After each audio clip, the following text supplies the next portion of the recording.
ایک دفعہ پھر آپ کو خوش آمدید کہتے ہیں. اب سوال یہ ہے، ایک طرف آپ کو آئل پرائسز سے مل رہی تھی کوئی سہولت، ڈائریکٹلی مل رہی ہے، ڈائریکٹلی مل رہی تھی، ٹھیک، which was $4 billion a year. $4 billion a year.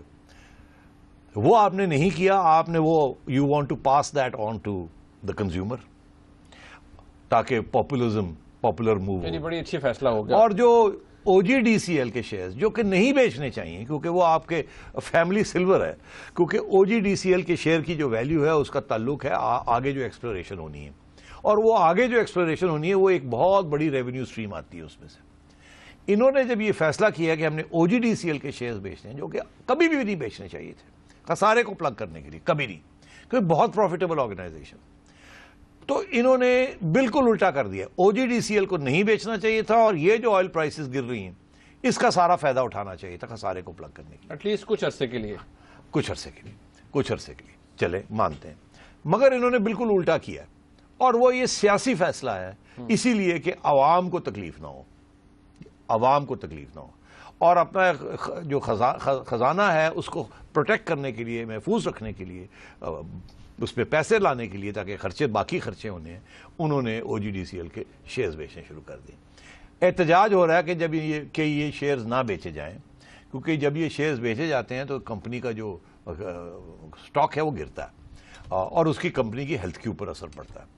عرض یہ ہے کہ جب سے انہوں نے یہ شیئرز بیچنے شروع کیے، کوئی او جی ڈی سی کے جو شیئرز ہیں اس کی جو ویلیو ہے وہ کوئی $100 ملین کے قریب گر گئی ہے.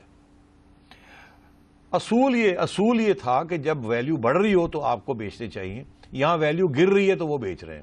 دوسری بات یہ ہے کہ جب آئل پرائسز دنیا میں، اور اس کا تعلق، اس کے شیئرز گرنے کا تعلق ہے باہر کی پرائسز گرنے کے اوپر، تو آئل جن میں آلریڈی ڈاؤن ورڈ ٹرینڈ ہے، تو جب اپ ورڈ ٹرینڈ ہوتا ہے تو پھر بیچنا چاہیے تھا تاکہ یہ ان کو پیسے زیادہ ملتے. دنیا کی پرائسز گر رہی ہیں، آپ کے شیئر ویلیو آپ کی گر رہی ہے، اور اس سٹیج پہ آپ نے جا کے شیئر بیچنے شروع کر دیے. تو میں یہ آپ سے کہہ رہا ہوں کہ بالکل الٹا کر دیے جو کچھ ہونا چاہیے تھا، اور اس کے پیچھے صرف ایک ہی سوچ ہے کہ عوام کو اور تکلیف نہ ہو. یہ جو مشکل وقت ہے یہ ہم گزار لیں، پھر بعد میں دیکھا جائے گا.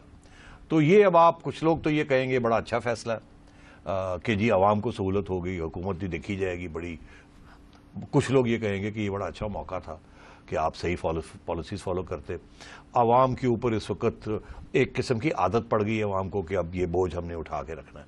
سال ڈیڑھ اور یہ کھینچ لیتے تو اس کے بعد جو سہولتیں ملنی تھیں عوام کو، ٹھیک ٹھاک جسے کہتے ہیں نا ملک اینڈ ہنی، قابو جب یہ پا لیتے معیشت کے اوپر تو یہ بہت کچھ کر سکتے تھے. مگر ہوتا ایسا نہیں ہے. ہوتا یہ ہے کہ سیاست دان ہے، پریشر ہے، عوام ناراض ہے، کچھ دینا پڑ گیا.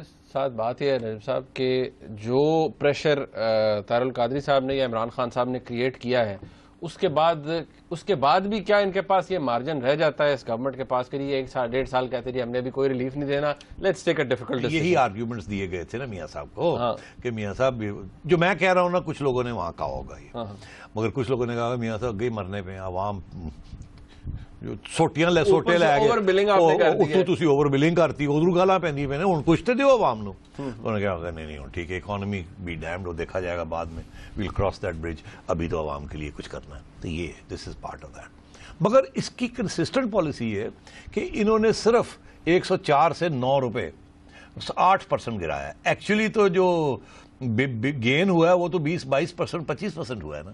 ابھی بھی انہوں نے پورا نہیں دیا عوام کو. اچھا، مطلب ابھی بھی آدھا دیا ہے جو کہ دے سکتے تھے. مطلب یہ کم سے کم 5-6 روپے اور نیچے ہو سکتا تھا. نہیں، کم سے کم 20 روپے ہو سکتا تھا. میں ابھی آپ سے کہا نا کہ 25% گر گئی ہیں. اچھا اوکے، تو بچے 20-25 روپے گر سکتا تھا، مگر ابھی انہوں نے نہیں گرایا، انہوں نے 8-10 روپے ہی کی ہے. تو یہ جسے کہتے ہیں کمپرومائز کر لیے، کچھ آپ کی بات سن لی، کچھ میری بات سن لی، اور کہا جی کچھ تو دیو نا عوام، جنہ دے سکتے دیو، باقی رکھ لو اپنے پاس. یہ ہے. سو دس از دا وے دس از ہیپننگ. اینڈ آگے جا کے کیا ہونا ہے، بات یہ ہے کہ سوال یہ ہے کہ یہ جو آئل پرائسز گر رہی ہیں یہ ایک فلوک ہے، یہ ایم ہی ہو گیا، یہ کل کو پھر چڑھ جائیں گی تو کیا ہوگا، یا کیا ایک یہ ڈاؤن ورڈ ٹرینڈ ہے. اس سے موٹی بات کر لوں تاکہ پھر we can move on, because میں ٹرائی کرتا ہوں کہ آسان طریقے سے ایکسپلین کروں موٹی باتیں کر کے. دیکھیے یہ جو ایک زمانہ تھا، آپ کو یاد ہوگا زرداری صاحب کے زمانے میں، جیسے ہی مشرف صاحب گئے زرداری صاحب آئے اور قیمتیں بڑھنی شروع ہو گئی. اس کا زرداری صاحب کے ساتھ کوئی تعلق نہیں تھا. دی آئل بام، وہ انٹرنیشنل پرائسز جو تھی وہ $60 سے لے کے 120 پہ چلی گئی، 150 پہ گئی تھی اور کیا جا رہا تھا کہ 200 پہ جائے گی. تو وہ بھی تھا ایک دن، اور اب یہ دن ہے کہ یہ گر رہا ہے. تو اس میں موٹی باتیں بتا دی جائیں، اس سے پتہ چل جائے گا عوام کو کہ آگے کیا ہونے جا رہا ہے. ایک بات تو یہ ہے کہ وہ دن اور آج کا دن امریکہ کی جو آئل ریکوائرمنٹ ہے اور آئل پروڈکشن ہے، اس میں بیسکلی بالکل بہت سی تبدیلی آئی، جس کی وجہ سے سارے آئل مارکیٹس جو ہیں وہ کنفیوژن میں ہیں. امریکہ نے ایک نئی طریقے سے اندرون کے ارتھ کے اندر سے شیل گیس نکالنی شروع کر دی، اور وہ شیل گیس کی وجہ سے اس کی کوئی 30% اپنی آئل ریکوائرمنٹس جو ہیں آئل کی امپورٹ کی وہ ختم ہو گئی ہیں. انہوں نے اپنی پروڈکشن شروع کر لی، اور وہ آئل گیس کی پروڈکشن ہے، شیل گیس. یہ ایک نئی ڈیولپمنٹ ہے، جس کی وجہ سے کہ وہ جو ساری پریڈکشنز تھیں سعودی عربیہ کی، وینیزویلا کی، ایران کی، رشیا کی، مین آئل پروڈیوسرز نائجیریا کی، ان سب کو تکلیف ہو رہی ہے کہ وہ تو انہوں نے تو اپنے بجٹس بنائے ہوئے تھے اگلے 10 سال کے لیے کہ اتنی قیمت میں ہم بیچیں گے تیل، اتنا پیسے آئیں گے، ایسے ہم اکانومی چلائیں گے. ایران نے، میں اگزامپل دوں آپ کو، ایران نے $135 پہ اپنا بجٹ بنایا ہوا ہے کہ ہمیں اگلے 2-3 سال میں $135 پر آئل ملے گا، اس کے مطابق یہ ہماری انکم ہوگی، ہم نے یہ ایسے خرچ کرنا. تو آپ سوچئے ان کا کیا حال ہوگا. روس نے $100 پہ بجٹ کیا ہوا ہے اپنا کہ $100 پر بیرل. سعودی عربیہ کے کہتے ہیں کہ منیمم جو ان کو چاہیے وہ $95 چاہیے. تو اب یہ سب کچھ گر گیا ہے. تو یہ ساری کنٹریز جو ہیں ان کے بجٹس اتر بتر ہو گئے. یہ جو 5 نام میں نے لیے ہیں the major oil producers, Iran, Russia, Nigeria, Venezuela, Saudi Arabia, the major oil producers, they are all in trouble. اب سوال یہ ہے کہ یہ کیسے، یہ واٹ از گوئنگ آن. ایک تو یہ ہے کہ اکنامک ریکوری نہیں ہو رہی، جو وہ تھی نا کہ اکنامک ریکوری ہوگی، پروڈکشن ہوگی تو آئل کی کنزمپشن زیادہ ہوگی، وہ اس طریقے سے نہیں ہو رہی جیسے پہلے پریڈکٹ کیا گیا تھا. دوسرا یہ امریکن امپورٹس جو ہیں وہ 31% گر گئی ہیں کیونکہ وہ خود کر رہے ہیں. تیسری چیز یہ ہے، دس از ویری امپورٹنٹ، یہ سب کنٹریز نے اپنی پروڈکشنز بڑھا دی، آئل پروڈکشن بڑھا دی پیسے اور لینے کے لیے، اور اس کی جب سپلائی بڑھ جاتی ہے، ڈیمانڈ گر جاتی ہے تو قیمتیں گرنی شروع ہو جاتی ہیں. سو دس is what is been happening. سو میں یہ کہہ رہا ہوں کہ یہ اب لگتا مجھے ایسے ہے کہ یہ اب اپنی پروڈکشنز، ان کو اپنی آئل پروڈکشن کو گرانا پڑے گا تاکہ قیمتیں پھر تھوڑی سی بڑھیں. اور میرا خیال ہے کہ یہ we have arrived at equilibrium 80-90-100، کیونکہ جیسے کہتے ہیں نا کہ جو لوگ بڈنگ کرتے ہیں اور بکنگ کرتے ہیں کہ جی آگے جا کے قیمت کیا ہوگی، اور اس پہ پہلے خرید لیتے ہیں اور بیچ لیتے ہیں، جسے کہتے ہیں فیوچرز مارکیٹ. تو وہاں اب $100 پر بیرل کی بکنگ ہو رہی ہے. تو میں یہ سمجھتا ہوں کہ پھر بھی 120 سے 100، 20% لیس. تو یہ گورنمنٹ آف پاکستان کو بڑا فائدہ ہے، جہاں سعودی عربیہ کو نقصان ہے اور آئل پروڈیوسرز کو نقصان ہے، آئل امپورٹرز کو فائدہ ہے. اور یہ فائدہ جو ہے حکومت نے فیصلہ کیا ہے کہ اس کا کم سے کم 50% اس فائدہ جو ہے وہ عوام تک پہنچائے. اوکے، ٹھیک ہے. نٹ چل دین کہ فیصلہ اچھا ہے، لوگوں کے لیے بہت اچھا ہے، بٹ حکومت سے اگر یہ پریشر نہ ہوتا ہے تو شاید کچھ اور بہتر پالیسی. اچھا کیا ہے جنہوں نے پٹائی ہو رہی تھی، اچھا کر دیا. اگر 30 نومبر بھی آ رہا ہے نعیم صاحب، 30 نومبر بھی آ رہا ہے، خیال کرنا پڑنا ہے. جی ہاں، شاید $5 اور گرا دیں اگلے مہینے. پتہ نہیں وہ میری اگر آپ سیاست کرنی ہے تو کرنی چاہیے نا، ٹھیک ٹھاک سیاست کرنی چاہیے. اب میری ایڈوائس لے تو $10 اور گرا دے اگلے، ایسی کی تیسی. لوگ کہیں گے موجہ ہی موجہ، $80 کا لیٹر ہو گیا. پتہ لگے انٹرنیشنل. اور اس کے بعد جس لیے عمران خان صاحب گھر چلے جاؤ پھر ٹھکا کے $100. وہ آج پیپلز پارٹی یہی کہہ رہی تھی، ابھی 2 ہفتے بھی نہیں گزرے، ٹینشن ذرا کم ہوئی ہے، تو گورنمنٹ جو ہے اس کا ایٹیٹیوڈ میں بڑی تبدیلی آ گئی ہے. گورنمنٹ پھر اسی طرح وہ اب دیکھیں ODCL کے لوگوں کے ساتھ کیا کیا ہے. بہرحال ایک بریک کا وقت ہے یہاں پر، جب بریک سے واپس آئیں گے پاکستان تحریک انصاف کے استعفے، اس حوالے سے بھی بات ہوگی. خیبر پختونخوا اسمبلی کے اندر جو ہو رہا ہے، اور آف کورس 30 نومبر تو آنے ہی والا ہے، اس پہ بھی بات ہوگی. ایک بریک کے بعد ہمارے ساتھ رہیے گا.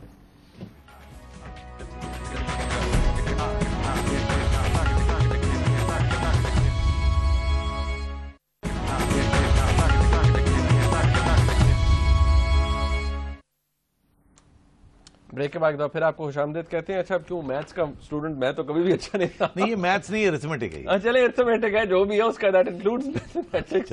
مسئلہ یہ ہے، اب تھوڑا سا کلیئرٹی ہمیں تھوڑی کنفیوژن. ہمارے ایک دوست کہہ رہی تھی کہ یہ ایکچولی سال کی جو سیونگ ہے اس میں فرق ہے. ٹوٹل امپورٹ بل کیا ہے؟ لیٹس میک اٹ دس نا. ٹوٹل امپورٹ بل $16 ارب.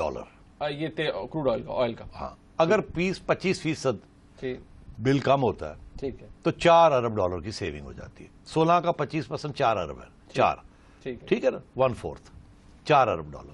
$4 ارب کا ہے, ماہانہ کتنا ہو گیا, 12 سے ڈیوائڈ کر دیں, کتنا ہو گیا, 330 340 350 کے قریب, موٹی موٹی ملین ڈالرز. سو سمجھے 350 موٹی بات کر لیں, $350 ملین ہر منتھ آپ کو فائدہ ہو رہا ہے. اب آپ آئیں کہ یہ روپیوں میں روپے کیسے ہوتے ہیں. دیکھیے 1 million rupees 10 lakh, 1 million rupees جو ہے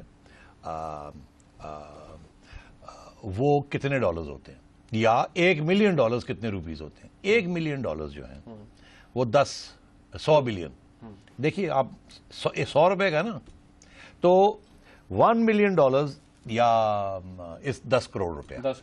ٹھیک ہے, 10 ملین ڈالرز 100 کروڑ. 100 کروڑ 1 ارب روپیہ ہوتا ہے. 100 کروڑ 1 ارب روپیہ ہوتا ہے.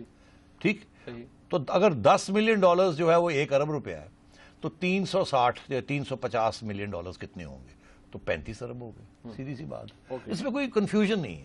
تو اتنی بڑی سیونگ ہے یہ, اتنی بڑی سیونگ 30 سے 35 ارب روپے پر منتھ. اچھا, یہ ایک اور چیز, یہ جو فیڈرل گورنمنٹ نے شروع کیا ہے, اب یہ پرائم منسٹر صاحب نے ساری منسٹریز کا آڈٹ شروع کیا ہے. اب انہوں نے آج پرفارمنس ایویلیویشن کی ہے, اب اس کے بعد آج میں منسٹری آف پیٹرولیم کی تھی, اس کے بعد پلاننگ کی ہے, پھر ریلوے کی ہوگی. What kind of a concept is this, you think it will help P M L N کے لیے ان کے منسٹرز کی کوئی پرفارمنس بہتر ہوگی؟ اخباروں میں لکھا گیا ہے کہ وہ پرفارمنس ان کی کیا ہے, ان کو صرف کہنا ہے کہ آ کے بتاؤ کیا کر رہے ہو, کیا ٹارگیٹس ہیں. تھوڑا ٹائٹ کرنے کی بات ہے. وہ آئیں گے, یہ آپ کا خیال ہے کہ وہاں وہ میاں صاحب استاد بن کے سوٹی لے کے کھڑے ہو جائیں گے, کہیں گے اچھا دسو وہ کر کے آئے ہو, کی کیتا کی نہیں, ایسا نہیں. وہ طریقے سے ہوتا ہے وہ پرفارمنس تو ہو رہا کہ پہلے کوئی یارڈ سٹکس دی ہوں کہ آپ نے یہ کرنا ہے, وہ تو تھا ہی نہیں. کوئی ٹارگیٹس نہیں دیے ہوئے تھے, نہیں کوئی, آ گئے شروع ہو گیا اپنا کام کرو. تو اب یہ ہے کہ وہ تھوڑا سا اس کو اسٹریم لائن کیا جائے گا کہ آپ وہ پریزنٹیشن لے کے آئیں گے نا کہ ہم نے سال کا یہ کیا ہے, پروجیکٹ یہ کیا ہے, اتنا ہو گیا, اتنا رہتا ہے, یہ ہے وہ ہے, تو وہ آن ریکارڈ آ جائے گا. پھر اگلی میٹنگ میں یہ پوچھیں گے کتنی پروگرس ہوئی ہے. تو یہ میں آپ سے یاد ہے آپ کو میں کہہ رہا تھا کہ نیت ان کی اچھی ہے, ان کے پاس پرابلم یہ ہے امپلیمنٹیشن کا. نہیں, امپلیمنٹیشن آپ نے کہا تھا اس کے لیے لوگ ہیں, پالیسی کا. ہاں, امپلیمنٹیشن کے لیے ہے, مگر بات یہ ہے کہ پالیسی جو ہے وہ کیا, آج میں دیکھا ابھی ہم پالیسی ڈسکس کر رہے تھے. Privatization is also policy. Privatization is policy. یہ جو آئل پرائس ڈراپ دیا یہ بھی پالیسی ہے. These are the issues. اچھا, تھوڑا سا اب چلے, یہ تو ایک پیورلی لوگوں کے لیے کس حد تک ریلیف گورنمنٹ دے پائی ہے اس کے اوپر بات ہوئی. ایک چیز, اب وہ ایشو چلتا رہا ہے پاکستان بلکہ ابھی تک چل رہا ہے, ابھی still on going, Pakistan Tehreek Insaf کے حوالے کے جو استعفے ہیں ان کے حوالے سے. Again report, very short report ہمارے دوستوں کے لیے جن کو نہیں پتا کہ ایشو کیا ہے, ان کے لیے ذرا رپورٹ دیکھ لیتے ہیں, پھر اس پر بات کرتے ہیں. تھوڑا سا ٹیکنیکل بات بھی ہوگی کہ کون صحیح ہے کون غلط.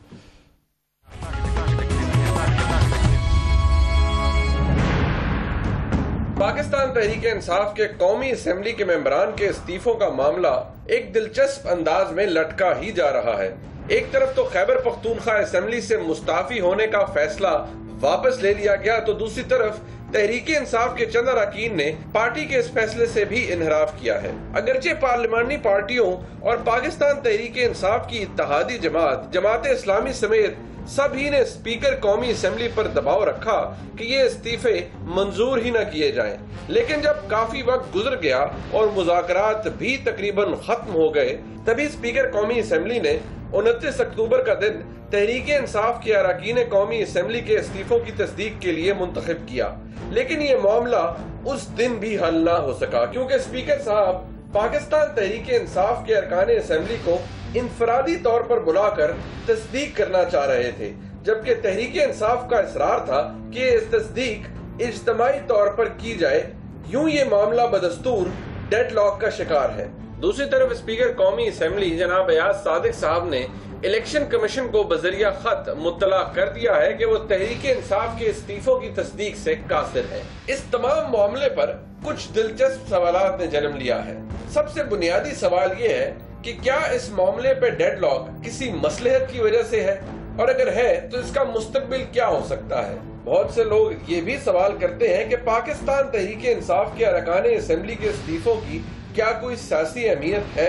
کیا لگ بھگ 25 ارکان اسمبلی کے مستعفی ہونے سے مڈ ٹرم الیکشن کا دعویٰ زور پکڑ سکتا ہے؟ اور آخر میں سب سے اہم بات یہ کہ کیا اسپیکر قومی اسمبلی جناب ایاز صادق صاحب محض اپنی انا اور اپنے پارٹی کے تعطل کی پالیسی پر عمل پیرا ہے یا خالصتاً قانون کی عملداری پر؟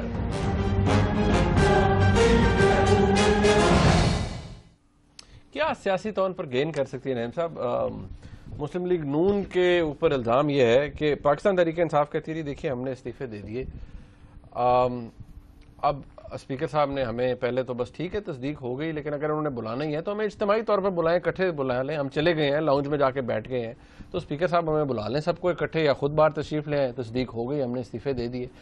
یہ انڈیویجولی بلانے والا سلسلہ جو ہے وہ یہ کہتے ہیں کہ بے شک جس مرضی قانون کا آپ سہارا لیتے رہیں، یہ غلط ہے، اس میں بدنیتی شامل ہے. دو آنریبل ممبرز نے تو یہ کہا ہے کہ جی حکومت نے ہمیں آفرز کی ہیں، کسی نے پیکج کی بات کی ہے، کسی نے کہا جی پیسے حکومت نے آفر کی ہے، کسی نے کہا جی منسٹری آفر کی ہے. کیا واقعی حکومت یہ ایک ڈیلینگ ٹیکٹک ہے یا حکومت واقعی کو ہارس ٹریڈنگ کرنا چاہتی ہے؟ کیونکہ ہارس ٹریڈنگ کا لفظ استعمال ہوا ہے بڑے عرصے بعد. جی ہاں، بڑی انٹرسٹنگ بات ہے. پہلے تو یہ دیکھ لیا جائے کہ یہ قانونی جنگ ہے یا سیاسی جنگ ہے، پھر دیکھا جائے کہ یہ کون فائدہ لینا چاہ رہا ہے اور کیسے. دیکھیے قانونی طور پہ یہ فیصلہ کرنا ہے کہ انہوں نے استعفے دیے ہیں اور وہ قبول کیوں نہیں ہو رہے، یا دیے ہی نہیں ہیں تو قبول کیسے ہوں، یا قبول کرنے کا طریقہ کیا ہے، یا انڈیپینڈنٹلی دیے ہیں تو قبول کرنے کا طریقہ کیا ہے. اب آپ کو پتہ ہے، آپ وکیل ہیں، موٹی بات کرتے ہیں آپس کی بات میں، وہ یہ کہ کچھ ججمنٹس ہیں عدالتوں کی، سپریم کورٹ کی اور ہائی کورٹس کی، جس سے بڑا کلیئرلی یہ کہہ دیا گیا ہے کہ اسپیکر جو ہے وہ ایک پوسٹ آفس نہیں ہے کہ وہ اس کو آپ نے کہہ دیا اور اس نے آگے الیکشن کمیشن کو کہہ دیا. اسپیکر نے خود فیصلہ کرنا ہے کہ یہ صحیح استعفیٰ دیا ہے، صحیح ہے، یہ غلط ہے، یا کسی پریشر پہ دیا یا نہیں دیا. اچھا، بات یہ ہے کہ پاکستان تحریک انصاف کے اراکین قومی اسمبلی کے استعفوں کے حوالے سے بات ہو رہی ہے. ان شارٹ ٹیکنیکلی اسپیکر صاحب کہتے ہیں جی میں قانونی طور پر بالکل ٹھیک ہوں. میں پہلے قانونی بات کر رہا تھا نا، تو قانونی طور پہ تو یہ ججمنٹس ہیں کہ جی اسپیکر نے خود فیصلہ کرنا ہے کہ کس طریقے سے یہ ہونا ہے اور اپنے آپ کو مطمئن کرنا ہے. مطلب پوسٹ آفس نہیں ہے، پوسٹ آفس تو یہ تو ہو گئی بات ختم. اب آپ آئے، اسپیکر کہتا ہے ایک ایک کر کے میرے پاس آپ آئیں، ٹھیک ہے، اسپیکر کا فیصلہ ہے، ختم ہوگی بات. یہاں بھی وہ کہتے ہیں ایک ایک کر کے نہیں آنا، ہم اکٹھے آئیں گے. کیوں اسپیکر کہہ رہا ہے ایک ایک کر کے آئیں اور وہ کیوں کہہ رہے ہیں اکٹھے آئیں گے؟ سیدھی سی بات ہے. اسپیکر یہ کہہ رہے ہیں ایک ایک کر کے آئیں تاکہ پتہ لگے کون کرنا چاہتا ہے اور کس کے اوپر پریشر ہے. مطلب ان کو بٹھائے گا چائے کی پیالی پہ، اچھا دسو نا کرنا چاہیے کہ نہیں کرنا. تو ان میں سے سنا ہے کہ کچھ لوگ ہیں جو کہتے ہیں کہ پریشر ہے، کرنا تو نہیں چاہتے. نہیں، لیکن جو وہاں چلے گئے ہیں، جو تحریک انصاف کی ساری قیادت تو جب کٹھے ہوں گے تو وہاں تو ایک بندہ کھڑا ہو کے شاہ محمود قریشی کہے گا نا کہ سب ہم ہیں، کوئی نہیں یہاں، کوئی خیال، سب چپ. ٹھیک، تو وہ تو ہوگی گل ختم. کسی میں ہمت نہیں ہو سکتی نا کہ اتنے 30 بندے 35 بندے کھڑے ہیں، بیٹھے ہوئے وہاں کھڑے ہیں، کوئی ایک بندہ کہ یہیں کر کے میں نہیں مانتا، وہ ٹھاپا پیڑی اسی وقت فارغ ہو جائے گا وہاں. تو وہ تو کسی کی ہمت نہیں ہے. اسپیکر اسی لیے چاہتا ہے ایک ایک کر کے آئے تو پتا تو کیتا جائے ہے کی گل. وہ کہتے ہیں کہ ایک ایک کر کے جائیں گے تو اسپیکر لالچ دے گا اس کو کہ کیا کر رہے ہو، پاگل ہو گئے. امیجن اسپیکر صاحب نے ساتھ رکھی ہوئی ہیں پورٹ فولیوز کے. وہ یہ کہہ رہے ہیں نہیں، اب یہ نا اسپیکر ان کو یہ تو کہہ سکتا ہے کہ آر یو شیور، دباؤ تو نہیں ہے، یہ ہے وہ تو پروٹوکول کی طرح. یہ تو نہیں کہہ سکتا کہ یار بالکل نہیں کرنا ہے ایک منسٹری تھوڑی، یہ نہیں ہو سکتا. یہ فائنینشیل پیکج آپ کا یہ نہیں ہو سکتا. اس کے لیے بھی قانون ہے کہ اگر کوئی ممبر اس قسم کی حرکت کرتا ہے تو پھر پارٹی چیف کے پاس بھی کچھ پاورز ہوتے ہیں.